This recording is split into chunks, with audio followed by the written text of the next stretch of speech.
तो भाई एएनआई को इंटरव्यू देकर मोदी जी ने स्वयं की पोल पट्टी यहां पर खोली और ऐसा कहा जाता है कि जो आदमी किसी से भी नहीं हारता ना, एक दिन वो ओवर कॉन्फिडेंस में आकर सेल्फ गोल जरूर कर लेता है। मोदी जी ने यहां पर इलेक्टोरल बॉन्ड्स के ऊपर 2 शब्द बोले हैं और उनके 2 शब्दों को सुनने के बाद उनके अपने फॉलोअर्स कह रहे हैं कि क्यों बोला मोदी जी। मतलब भाई इससे बड़ी हिपोक्रेसी की कोई सीमा नहीं हो सकती। पहले तो इलेक्टोरल बॉन्ड्स के ऊपर कोई डिटेल्स नहीं बता रहे थे और अब ये मोदी जी कह रहे हैं कि इलेक्टोरल बॉन्ड जो है ये तो ट्रांसपेरेंसी की बहुत बड़ी मिसाल है। सेंट्रल गवर्नमेंट ने खुद कुछ महीने पहले सुप्रीम कोर्ट को यह बात बोली थी जहां पर उन्होंने कहा था कि citizens have no right to know source of political parties funds. और आज जब सुप्रीम कोर्ट की 4 बार फटकार के बाद इलेक्टोरल बॉन्ड्स का सारा डेटा सार्वजनिक हो चुका है, सारी पोल पट्टी खुल चुकी है, उसके बाद सबसे पहले तो मोदी जी आ चुके हैं क्रेडिट लेने के लिए क्योंकि इनसे रहा नहीं जा रहा था। और आके क्या कह रहे हैं जरा सुनिए एक बार। इलेक्टोरल बॉन्ड थे तो आपको ट्रेल मिल रहा है मनी का कि किस कंपनी ने दिया, कैसे दिया, कहां दिया। और इसलिए मैं कहता हूं सब लोग पछताएंगे जब बाद में एकदम इन्होंने वक्त बदल दिया, जज्बात बदल दिए, जिंदगी बदल दी। अब आप मुझे एक बात बताओ, जो आदमी कुछ महीनों के अंदर अपने स्टैंड को बदलता रहता है, अपनी ही बात पे नहीं टिक सकता, क्या उसकी चुनावी वादों के ऊपर आप ट्रस्ट कर सकते हो इस इलेक्शन के अंदर? साथ ही जो मोदी जी ने वक्त और जज्बात एकदम से बदले हैं, इसके ऊपर आपका क्या सोचना है बताना जरूर कमेंट सेक्शन में। इसी के साथ आगे बढ़ना चाहता हूं और आपको दिखाना चाहता हूं कि आखिरकार लेवल प्लेइंग फील्ड किस तरीके से गायब हो चुकी है हमारे देश में इलेक्शंस के अंदर। कल एएनआई के द्वारा ये जो इंटरव्यू लिया गया था, इसको 1-2 नहीं बल्कि सारे चैनल्स पे एक साथ चलाया गया। और अभी थोड़े दिन पहले मोदी जी कह रहे थे कि मीडिया वाले मेरी बातों को दिखाते नहीं। अरे और कितना दिखाएंगे। अपने स्क्रीन्स पर देखो, जहां पर एएनआई पे इंटरव्यू इस टाइम पर चल रहा था, उस टाइम पर सारे चैनल्स पे लाइन से आपको ये इंटरव्यू देखने को मिल जाएगा।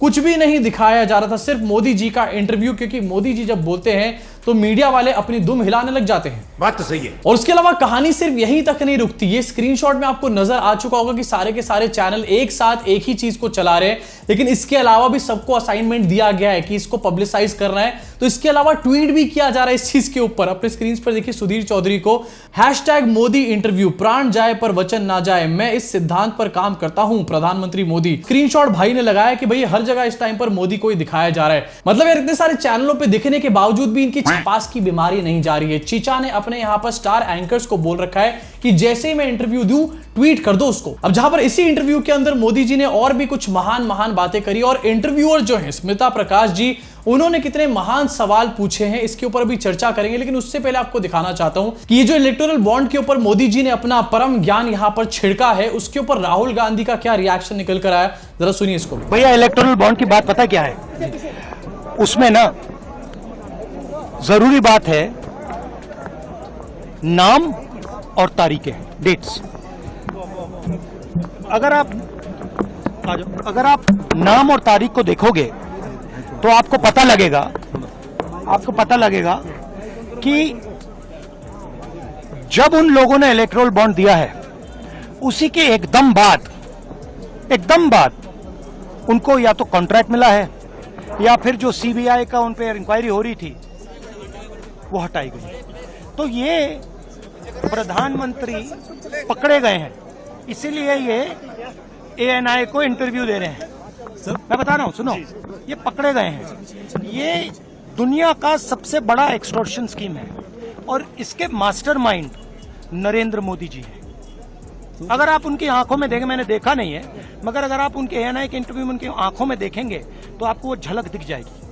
अब इसी के साथ मैं आगे बढ़ना चाहता हूं और अब दोबारा आना चाहता हूं स्मिता प्रकाश के इंटरव्यू के ऊपर। सबसे पहले तो स्मिता प्रकाश जी की शक्ल देखिए इस इंटरव्यू लेने के बीच। मतलब स्मिता प्रकाश की शक्ल को देखकर ऐसा लग रहा है कि जैसे उनको भी पता है कि जो भी मोदी जी बोल रहे हैं उसमें सच्चाई 1% की भी नहीं है, लेकिन क्या करें, मजबूरी है, दिखाना पड़ेगा। तो 2047 तक क्या कुछ होने वाला है और क्या ये चुनाव महज एक फॉर्मेलिटी है?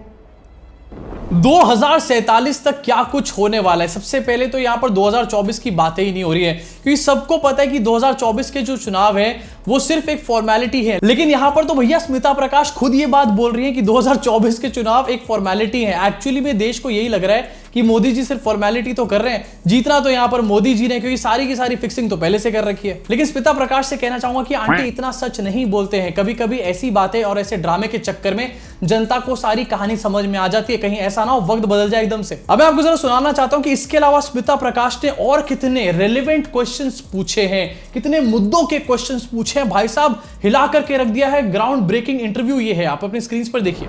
इलॉन मस्क भारत आने वाले हैं। उन्होंने कहा था वो आपके प्रशंसक हैं, he is a fan of yours. क्या हम भारत में टेस्ला कार, स्टारलिंक ये सब देखेंगे? एलन मस्क मोदी के प्रशंसक है। इलॉन मस्क भारत आने वाले हैं, उन्होंने कहा था वो आपके प्रशंसक हैं, और यही सवाल इन्होंने यहां पर पूछ लिया। अरे इलॉन मस्क भारत आने वाला है, उससे इलेक्शन का क्या लेना देना? एंटी इलेक्शन से रिलेटेड पूछो। मणिपुर जॉब्स। मैं राम मंदिर प्राण प्रतिष्ठा की बात करती हूँ। इसको एक राजनीतिक रंग नहीं चढ़ना चाहिए था, लेकिन हो गया है। और जब इलेक्शन आ गए, जब यहां पर इलॉन मस्क की बात खत्म हुई तो राम मंदिर की बात शुरू कर दिया। अरे राम मंदिर के बारे में मोदी जी के अपने फॉलोअर्स इस टाइम पर बात नहीं कर रहे हैं। 2-3 महीने पुरानी बात है, अपने फॉलोअर्स यहां पर भूल चुके हैं। यहां पर मोदी जी खुद राम मंदिर को भूल चुके हैं और कह रहे हैं विपक्ष के लोग मछली खाते हैं इसलिए मुझे वोट करो। आप कहां से राम मंदिर की बात करो? जॉब्स मणिपुर। अगर हम बात करें तो तमिलनाडु में डीएमके ने कहा है कि उन्होंने काफी बयान दिए हैं सनातन के खिलाफ, और वो तो काफी अरसे से करते आए हैं, काफी दशकों से उनका एंटी सनातन पोजीशन रहा है। लेकिन अब जो है वो लोग थोड़ा बहुत आक्रोश दिखने को मिल रहा है। स्मिता आंटी सवाल पूछो। सनातन के खिलाफ है, डीएम के सनातन के एंटी बयान देती आई है। काफी अरसे से यही करते आए हैं, वो तो यही करते हैं, वो तो ऐसे ही हैं, वो तो वैसे ही हैं।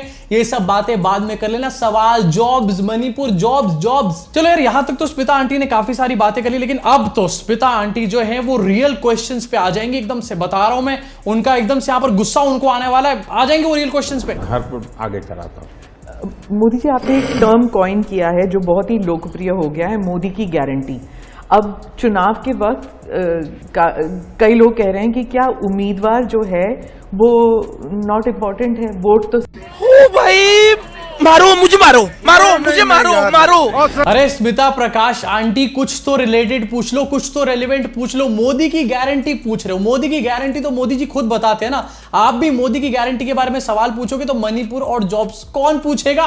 खैर, यहां पर तो स्मिता आंटी ने कुछ रेलेवेंट क्वेश्चंस, बिल्कुल टू द पॉइंट क्वेश्चंस पूछे हैं, एकदम बिल्कुल मुद्दे की बात करी है। लेकिन मोदी जी ने क्या क्या बातें करी हैं ये भी एक बार आपको सुनवाना चाहता हूं। मोदी जी क्या सोच रहे हैं इस टाइम पर? बना है जो मेरा अपना विजन है, अभी तो मैं चाहूंगा कि मुझे और भी उसमें क्रिटिकल इनपुट चाहिए मुझे। मैं ऐसा नहीं मानता हूं कि सब कुछ मुझे ही समझ और मुझे ही दिखता है। कोशिश मैंने भारी की, मैंने काफी समय लगाया इसमें। उसको मैं 3 हिस्सों में बांटा।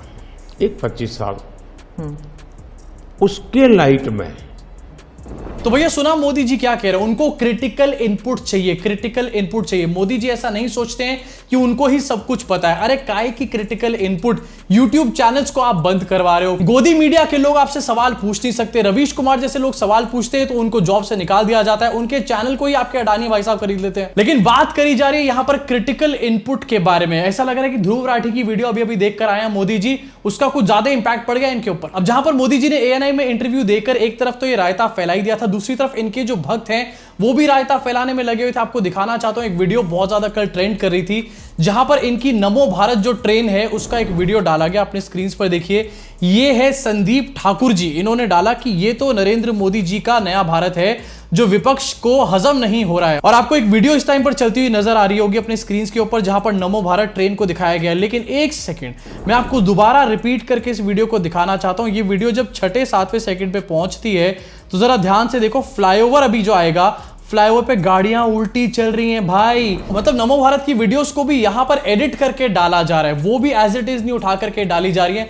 इसका मतलब साफ है कि कुछ ना कुछ चीज छुपाने की कोशिश करी जा रही है और आपको धोखे में रखने का यहां पर काम किया जा रहा है टेक्नोलॉजी की मदद से। वेयरएज वंदे भारत और नमो भारत की सच्चाई की एक और वीडियो आपको दिखाना चाहता हूं आपकी स्क्रीन के ऊपर। ये एक डीजल इंजन है जो कि वंदे भारत को खींचने का काम कर रहा है भाई। ये वंदे भारत जो है ये तो जब से आई है ना, पनौतियां इसकी लगे चली जा रही है। अब ये डीजल इंजन भी इसको खींच रहा है। इसी के साथ आगे बढ़ना चाहता हूं और बात करना चाहता हूं कि आखिरकार देश का माहौल क्या है। ये तो आपको बहुत सारे रिपोर्टर्स जो है ग्राउंड रिपोर्टिंग करते हुए दिखाई दे जाएंगे, लेकिन अब क्या हो रहा है इस टाइम पर? ये हो रहा है कि जो फूड ब्लॉगर्स भी हैं वो जा जाके जब खाने के रिव्यूज बना रहे हैं तो लोग उनको ये बता रहे हैं कि नरेंद्र मोदी कितने खराब हैं। ये एक वीडियो है अपने स्क्रीन पर, इसको देखिए। ठीक है, कितने की भेल? 30 रुपए की भेल। गाइस भेल रेडी हो गई है, चलिए इसे टेस्ट करते हैं। पहला नरेंद्र मोदी को जेल में डालो। नरेंद्र मोदी को जेल माफ कर दो, जान दो। 40 साल हो गए इंदिरा गांधी मर के। इंदिरा गांधी ने ऐसा बोला वैसा बोला बोलता है। 2014 में तुम क्या बोला था? काला धन लाएगा, गरीब का खाता में 15 लाख जमा करेगा। 15 पैसा आया, भेल गिर जाएगी आपके अंकल। मतलब भाई जो है फूड ब्लॉगिंग करने निकले, और इन भाई साहब को जो चैनल है वो कोई बेकार सा चैनल नहीं है, काफी अच्छा इनका चैनल है। अभी छपड़ी फूड ब्लॉगर नहीं है, काफी अच्छे लेवल के फूड ब्लॉगर है। मैं भी इनके रिव्यूज को काफी फॉलो करने का काम करता हूं, लेकिन जब इन्होंने एक भेल पूड़ी को रिव्यू किया तो वहां पर एक अंकल जो है पूरी तरीके से नरेंद्र मोदी पर बरसने लग गए। लेकिन मोदी जी से भी पूछोगे ना तो बोलेंगे 400 पार मित्रों, 400 पार। इसी के साथ इस वीडियो को यही खत्म करना चाहूंगा। अब आपका क्या रिएक्शन है इस वीडियो के ऊपर? इसके अलावा जो मोदी जी का ANI वाला इंटरव्यू है और मोदी जी ने जो इलेक्टोरल बॉन्ड्स की बात बोली है, मतलब मैटर पूरी तरीके से ठंडा पड़ता हुआ नजर आ रहा था, लेकिन मोदी जी ने खुद ही यहां पर आके उसको गर्म कर दिया। इसको ही कहते हैं अपने पैर पर गोबर का उपला मारना। इसके ऊपर आपका क्या रिएक्शन है नीचे कमेंट सेक्शन में कमेंट करके जरूर बताना। अपनी भड़ास पूरी तरीके से निकाल डालना। मैं आपसे मुलाकात करूंगा इस चैनल के अगले वीडियो में।